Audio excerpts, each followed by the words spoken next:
নমস্কার, the story teller চ্যানেলে আজকের গল্প এক দাগ ঔষধ। লেখক প্রভাত কুমার মুখোপাধ্যায়। গল্প পাঠে আমি অনিন্দিতা। সুকুমারী আজ 2 দিন তাহার স্বামীর পত্র না পাইয়া অতিশয় চিন্তিত হইয়া পড়িয়াছে। সে এ বাটির ছোট বউ, তাহার শ্বশুর বড় লোক।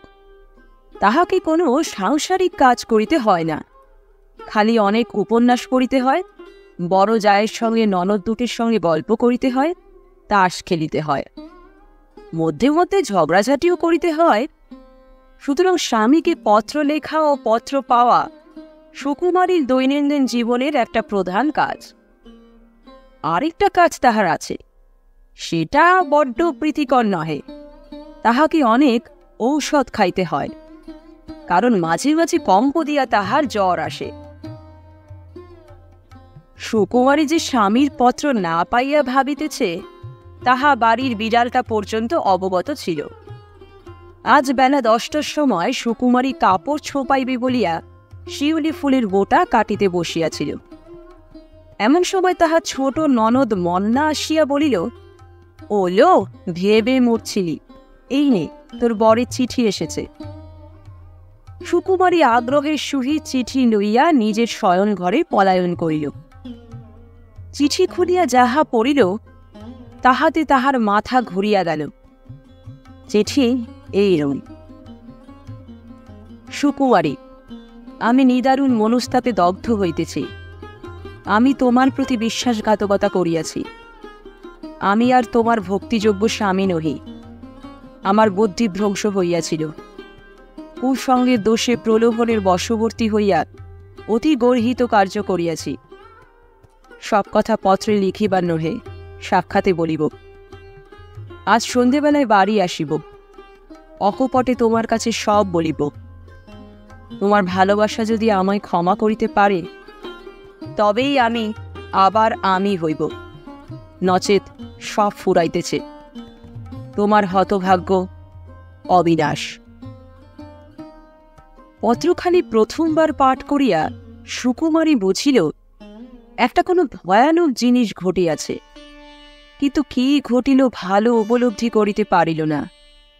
বারংবার পড়িতে পড়িতে একটা অর্থ তাহার মনে উদয় হইতে লাগিল। তাহার শরীর শিথিল হইয়া আসিল, আর দাঁড়াইতে পারিল না। হাটের উপর বসিয়া পড়িল। বসিয়া আরও একবার পত্রখানি পাঠ করিল। পাঠ করিয়া সেখানিকে কুচি কুচি করিয়া ছিঁড়িয়া ফেলিল। মুষ্টি ভরিয়া ছিন্ন পত্র জানলা গলাইয়া বাহিরের বাগানে ফেলিয়া দিল। পর মুহূর্তে মনে হইল, যদি কেহ ছেঁড়া কাগজগুলি কুড়াইয়া লয়, জোড়া দিয়া পড়ে। তৎক্ষণাৎ সে বাগানে গিয়া ছেঁড়া কাগজগুলি একটি একটি করিয়া খুঁটিয়া তুলিয়া লইল। তাহার আঙুলের কচি ডগাগুলিতে শিশির ও কাদা লাগিয়া গেল। কিছু দূরে অন্য বাটির সদর দরজায় বৈষ্ণব ভিখারি খঞ্জনি বাজাইয়া গান করিতেছিল। দাঁড়াইয়া আনমনে একটু তাহাই শুনিল। ছেঁড়া চিঠির টুকরাগুলি আঁচলের খুঁটে বাঁধিয়া শয়ন ঘরে ফিরিয়া আসিল। ভারী শীত করিতে লাগিল। জ্বর আসিবার পূর্বে যেমন হয় ঠিক সেই রকম। বিছানায় উঠিয়া লেপ মুড়ি দিয়া সুকুমারী শয়ন করিল। লেপের মধ্যে প্রথম তাহার চোখের জলের বাঁধ ভাঙিল। একা ঘরে পরিজনের অলক্ষিতে সুকুমারী অনেক কাঁদিল। এই সময় তাহার বড় ননদ বিনোদিনী আসিয়া বলিল, সুখী, শুনি যে অসুখ করেছে নাকি? বলিয়া সে সুকুমারীর মুখ হইতে হঠাৎ লেপ খুলিয়া দিল। মুখ দেখিয়া আশ্চর্য হইয়া বলিল, এ কি কাঁদছিস? কি হয়েছে না? দাদা ভালো আছে তো? সুকুমারী তাড়াতাড়ি চোখের জল মুছিয়া ফেলিয়া বলিল, না কাঁদিনি তো। না কাঁদিসনি বই কি, দাদা ভালো আছে তো? হ্যাঁ, ভালো আছে। শুনিয়া বিনোদিনী আশ্বস্ত হইল, কিন্তু আশ্চর্য হইয়া বলিল, তবে কাঁদছিস কেন? গালে চোখের জলের দাগ। তথাপি সুকুমারী বলিল, কই কাঁদিনি তো। দাদা বকেছে? ধুর, বল না কি হয়েছে, বল না ভাই।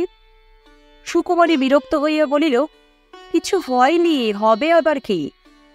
না হয়নি, বলবি রে তাই বল, না বললি তো ভারী বই গেল, বলিয়া বিনোদিনী রাগ করিয়া চলিয়া গেল।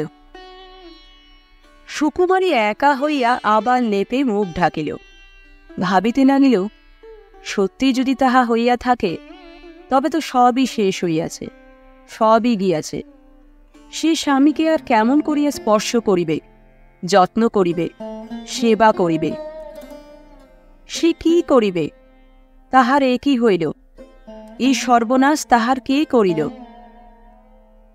এই সময় তাহার শাশুড়ি আসিয়া ঘরে প্রবেশ করিলেন। বলিলেন, আবার জ্বর করে বসেছ?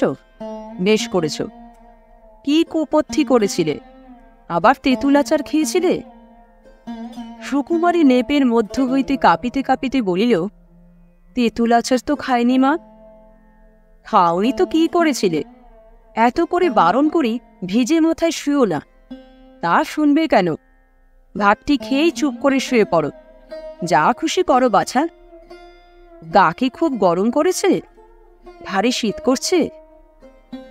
এখনো আমার মালা জপ শেষ হয়নি, বিছানা ছুতে পারব না। যাই, মন্না কি বিনিকে পাঠিয়ে দিই গে, বলিয়া তিনি চলিয়া গেলেন। সুকুমারী আবার ভাবিতে লাগিল, এই সে কোন রাক্ষসী তাহার সর্বনাশ করিল, তাহার সুখের ঘরে আগুন লাগাইয়া দিল। তাহাকে যদি পায় একবার, তবে নখে করিয়া তাহার চক্ষু ছিঁড়িয়া ফেলে। ভাবিল, না জানি সে কেমন সুন্দরী। আমার স্বামী ভুলিল, অবশ্যই সে আমার অপেক্ষা সুন্দরী। আর কেহ নয়, তাহার স্বামী। আমার স্বামীকে যে আমি দেবতার তুল্য জ্ঞান করিতাম। কত লোক বলিয়াছি কলিকাতা অতি প্রলোভনপূর্ণ স্থান, যুবকগণের পক্ষে অতি বিষম স্থান, কিন্তু আমার স্বামীর ওপর আমার যে অগাধ বিশ্বাস ছিল। এইরূপ ভাবিতে ভাবিতে সুকুমারীর জ্বর দ্বিগুণ প্রবলতা ধারণ করিল। জ্বরের ঘরে সে অচেতন হইয়া পড়িল। সুকুমারী যখন চক্ষু খুলিল, তখন দেখিল ঘরে প্রদীপ জ্বলিতেছে। ডাক্তার নিকটে বসিয়া ঔষধ প্রস্তুত করিতেছেন। তাহার শ্বশুর কিছু দূরে চেয়ারে বসিয়া তামাক খাইতেছেন। মন্না মেঝের উপর বসিয়া খোকাকে ঘুম পাড়াইতেছে। ডাক্তার বলিলেন, এই ওষুধটুকু খেয়ে ফেলো দেখি মা, বলিয়া মুখের কাছে ঔষধ ধরিলেন। সুকুমারী পান করিল। ডাক্তার বলিলেন, অনেকটা নরম পড়েছে এখন, কোনো ভাবনা নেই। যতক্ষণ একেবারে জ্বরটা না ছাড়ে ওই ফিভার মিক্সচারটা 2 ঘন্টা অন্তর খাইয়ে দেবেন, বলিয়া তিনি বিদায় লইলেন। ডাক্তার গেলে সুকুমারীর শাশুড়ি আসিলেন। কপালে হাত দিয়ে বলিলেন, অনেকটা কম বই কি, গায়ে একেবারে হাত রাখা যাচ্ছিল না। এখন কেমন আছো মা? সুকুমারী চুপি চুপি বলিল, ভালো আছি। তিনি বলিলেন, বিকেলের গাড়িতে অবিনাশ এসেছে। মন্না, যা দেখিনি, তো দাদাকে ডেকে দে। তারপর স্বামীকে বলিলেন, তোমার জল খাবার সাজিয়ে রেখেছে, যাও, দেরি করো না। ঘরে শুধু সুকুমারীর শাশুড়ি রহিলেন, আর সকলে চলিয়া গেল। কিছুক্ষণ পরে অবিনাশ আসিল। তাহার মা তখন কার্য উপলক্ষে স্থানান্তরে গেলেন। অবিনাশ বিছানার ওপর বসিয়া সুকুমারীর কপালের ওপর হাত রাখিল। জিজ্ঞাসা করিল, কেমন আছো সুকু? সুকুমারী বলিল, ভালো আছি। আজ সকালে আমার চিঠি পেয়েছ? পেয়েছি। সত্যি? অবিনাশ বলিল, সত্যি বই কি? আমায় মনে পড়ল না। অবিনাশ চুপ করিয়া রহিল। সুকুমারী বলিল, সে কি বড় সুন্দরী? অবিনাশ আশ্চর্য হইয়া বলিল, কে সে? কে সে? কার কথা জিজ্ঞাসা করছ? অবিনাশ মুহূর্তের মধ্যে বুঝিতে পারিল সুকুমারী কি ভ্রমে পতিত হইয়াছে। ভাবিল, কি সর্বনাশ। বলিল, না না সুকু, তুমি কি ভেবেছ, তা নয়। কি তবে? যা জীবনে কখনো স্পর্শ করতে বারণ করেছিলে তোমার ভারী ঘৃণা জানিয়েছিলে, তাই খেয়েছি।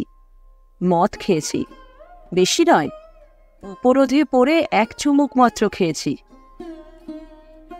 2 ঘন্টা পরে সুকুমারীর আবার ঔষধ খাইবার কথা ছিল, কিন্তু প্রয়োজন হইল না। একদাগ ঔষধেই তাহার জ্বর সম্পূর্ণরূপে আরোগ্য হইয়া গেল। বাস্তবিক ডাক্তারবাবুর ঔষধগুলি বড়ই তেজস্কর বলিতে হইবে।